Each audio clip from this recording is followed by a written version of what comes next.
Hi. I thought you guys might miss seeing me on Zoom this week. So I decided to record a video where I can chat with you a little bit about some things I've learned about rubrics. Over the last couple weeks, as I've been meeting with you about your unit assessment plans and working toward designing your unit plan finals, this topic of rubrics has come up a lot. And just like every other thing that we've learned about in this class so far, it can be hard sometimes to recreate something that you didn't experience yourself as a student. And so a lot of times when it comes to designing assignments and designing lessons and assigning writing and assessing writing, we default and defer back to the experiences that we had as students and often also the things that we felt most comfortable with as students. Which in many cases works. But I also just want to make sure that as you are revising your final unit plan, you're being really thoughtful and intentional about the way your rubric aligns with the learning targets that you set and the teaching goals that you set as well. And that they're clear and that they're communicating well with students so that the grading process is as transparent as possible, and also for you as a new teacher, that you feel like you have a way into this really tricky practice of grading and assessing student writing. Some things I've seen that you guys are doing really well are, for the most part, you're doing a nice job describing what the expectations are in different categories for your rubrics. And you're also doing a nice job weighting the different categories of your rubrics according to what feels most valuable or most valued in terms of writing tasks or writing considerations for your final unit assessment. One thing that I think remains a little bit unclear still for many of you is understanding how points are awarded within each of those categories. So I want to just show you some examples of a set of rubrics that I've collected over the years. These represent 7 different kinds of rubrics that I've seen in use. And I just want to point out a few things about them so that you can consider what approach matches best with the learning standards that you've set and the age readiness of your students, and just the way that you want to communicate and teach writing rather than just assign and grade writing. So these are all available. I'm going to put this link next on the next slide in your Nearpod so that you can see you have access to this mentor text folder of these different rubric styles. Okay, so I'm going to minimize myself here and start with this. So this is a rubric that one of my former students made. This is a student from Virginia, and this is when she was teaching 9th grade. She was having her students do a propaganda poster. And I'm showing you this because this is a kind of rubric that I like to call, up here you can see, the checklist style. To me, this is a very binary. Is there persuasion connotation out of 10? So yes or no. Is there a phrase or a slogan? Yes or no. Are there color and graphics to promote your message? Yes or no.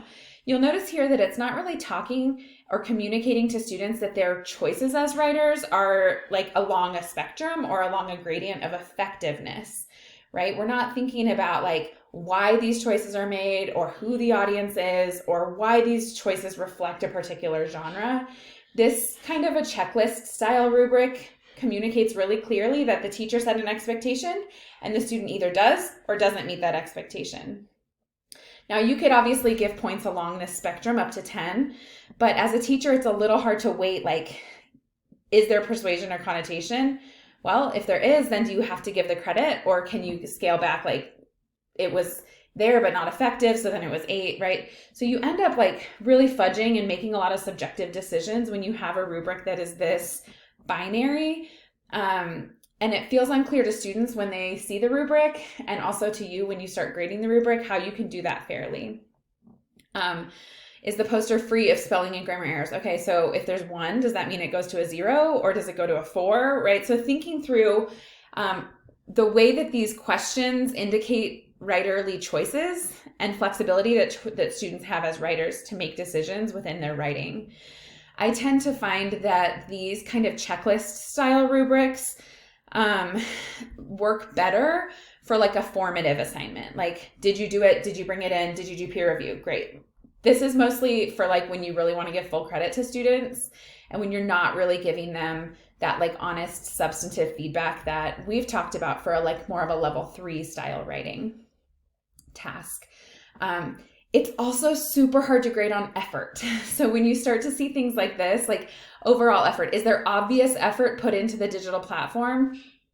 Like, how do you evaluate that, right? One student's effort may look totally different, especially when we're talking about a digital platform that some students are familiar with and others may have more of a head start, right? So I think sometimes grading for effort gets super tricky, especially in like a standards-based, proficiency-based kind of education system where effort doesn't always equal proficiency. And so my recommendation is that you try to avoid rubrics that have these kinds of checklists. Like, do you have a thesis statement? Did you use 5 vocabulary words? Did you have 4 sentences in your introductory paragraph, right? It's like very templatey and very easy for students just to check. And then they feel like, now I deserve 100%. And there's not really like room for improvement. The second example is one that I used in my very earliest teaching years long ago. And this was from an Odyssey. We read the Odyssey. You can see here that this is a total points per category rubric. And this is the style of rubric that I see many of you guys using. It's one that your faculty have used with you. So it doesn't surprise me that you're using it. In this case, I was awarding 25 points for process, right? So when you include process, then that in some ways masks the grade of proficiency, right? I now prefer to include process grades separate from the actual final grade. And that's just because often those are formative and those feel very like, if you did it, you get completion. And I like that to be a separate indicator rather than a way to like dilute the assessment of actual proficiency, if that makes sense, in the rubric. So at the time, I was awarding 5 points for pre-writing first draft, 10 points for revision, and 5 points for final draft, right? So 25 points out of the 100 was the process. Really, the content of the paper was happening here in these 65 points. And I subdivided into 4 categories: ideas, show, not tell, organization, and readability. So I actually think I did a pretty good job of isolating. These are the 3 areas that we had that I was teaching, that the writing process learning activities were really geared toward these phases of the writing process and these components of the writing task. But again, here I'm looking at total points and it feels like a holistic decision. At 20 points for ideas, like it was hard for me to know what kind of paper looked like an 18 out of 20 versus a 16 out of 20 versus a 12 out of 20. And I noticed that I was a lot more subjective than I thought I was being, because I thought I was being really descriptive in the rubric. But when it came down to it, I still had to make these holistic subjective decisions for each of these small categories. So often what I found myself doing was manipulating the rubric so that I would give the student the grade that I thought they deserved in my head, right? So it's like, oh, I think that they probably really deserve an 86. And sometimes when I started putting down the point values, it would end up being too low or too high. And I would end up modifying the categories to still accomplish the grade that I thought overall holistically the paper deserved. To me, that was a red flag of how a rubric is not really serving the purpose that it's intended to serve, right? That it ends up being subjective under the guise of being really clear and objective. So here is another example. This is an oral presentation rubric. And you can see here that there are descriptors for all of these different levels. And these are more like mastery levels, right? Or proficiency levels: distinguished, proficient, apprentice, and novice. And normally you'll see the proficiency level as the second one. So you have a higher and then usually 2 lower and then 1 or 2 lower. And then like the middle is meets proficiency. Okay. So for this one, it was organized by the components: the PowerPoint, the strength of the material, and the delivery. And for each category, it was described with criteria specifically for meeting that particular level, right? And so you would earn a certain number of points depending on where you were on the rubric, which made it, especially for an oral presentation, quick to grade, because I was circling boxes, right? And I would kind of circle a box here and a box here and a box here. And it was like, okay, overall, I knew what their grade was.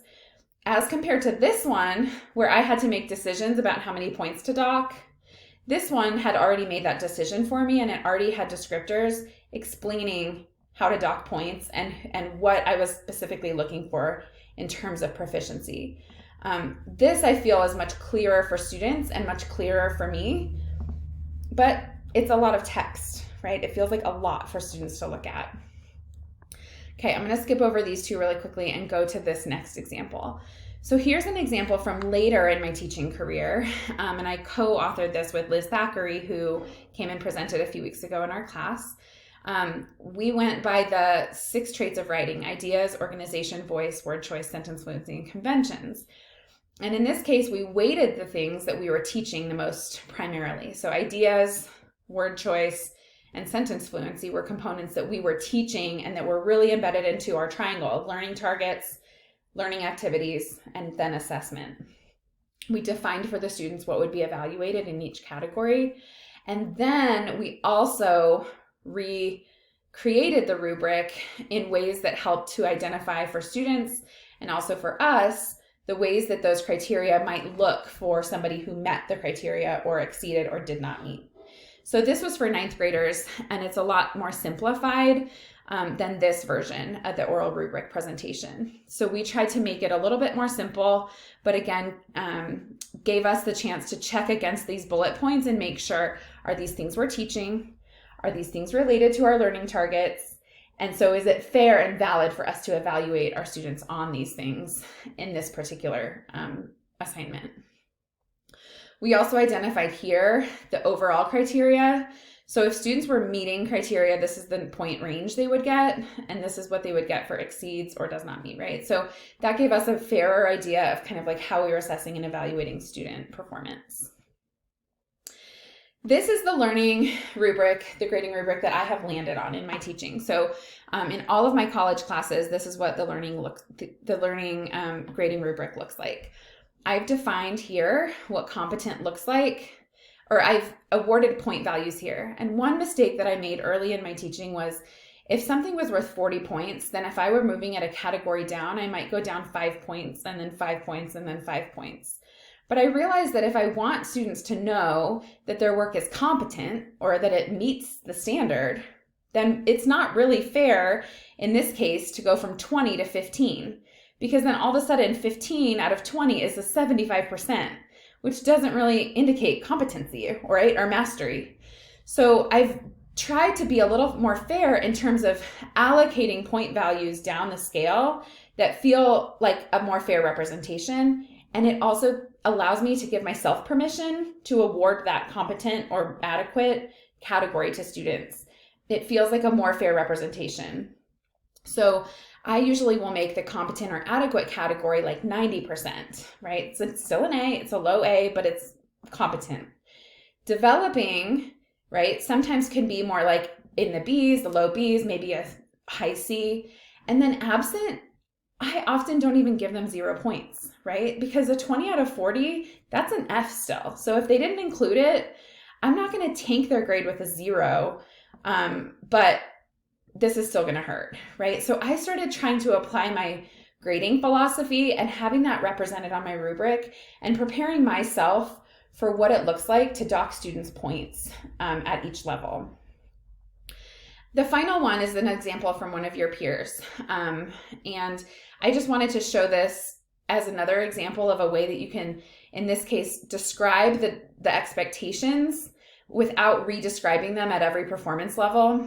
But I really like how she described the expectations under the proficient marking.